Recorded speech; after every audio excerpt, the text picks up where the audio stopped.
The financial crisis that now has engulfed the entire world claimed as one of its first victims idyllic Iceland, with a population of just 300,000 people. In many ways, Iceland's unlikely story captures the essence of what has gone wrong with the global financial system.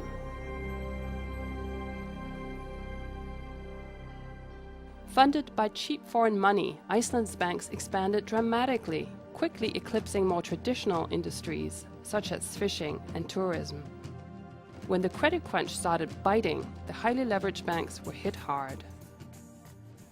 Iceland allowed a very oversized banking system to develop, a banking system that significantly outstripped the authorities' ability to act as a lender of last resort when the system ran into trouble.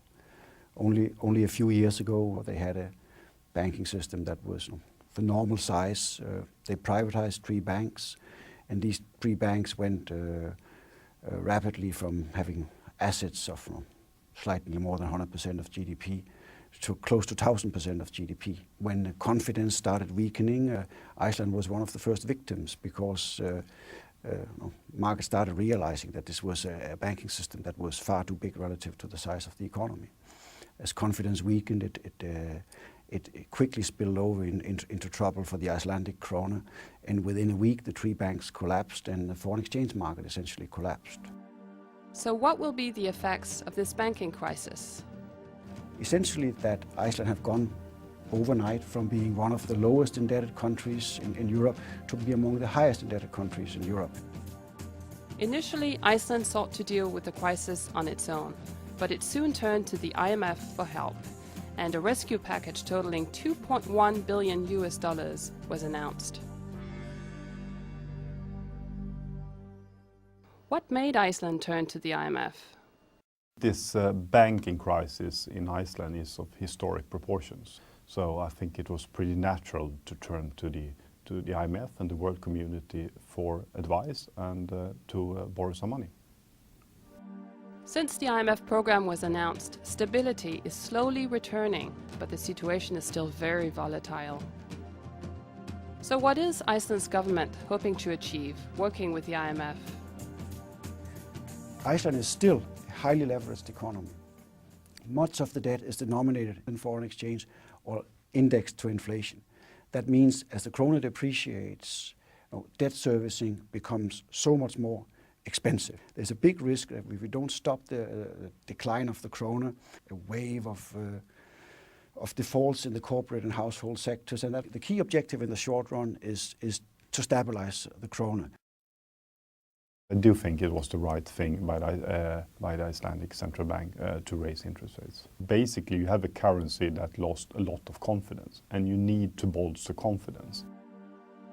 Iceland's GDP is expected to drop by 10% next year, which sounds dramatic. But what would have happened if the IMF had not stepped in?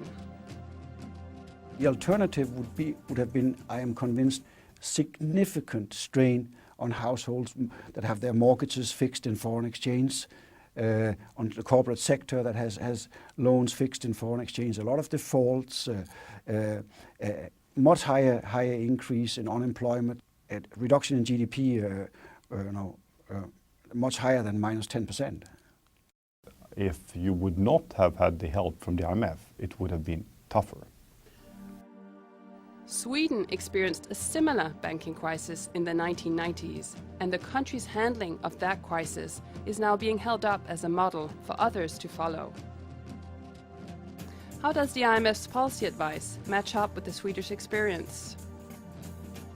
If you compare it with the Swedish banking crisis we had in the 90s, there are similarities, but there are also differences.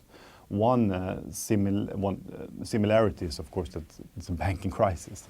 But one difference is that the Swedish banking crisis took place in an international environment that was a bit better than the present one. And the other thing was that Swedish banks did not have as large external debt as the Icelanders do.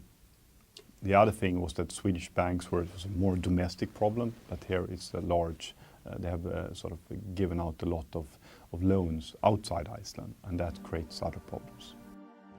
The hope is that these measures will help restore confidence in Iceland's economy.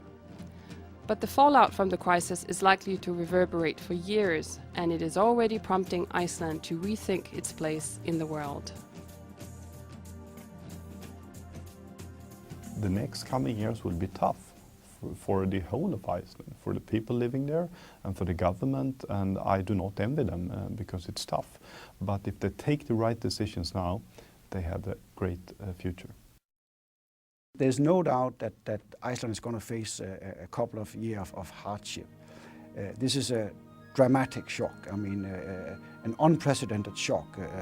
It's probably going to be the most expensive bank restructuring that the world has ever seen relative to the size of the economy. So I do expect after this relatively sharp downturn that the economy could rebound fairly fast.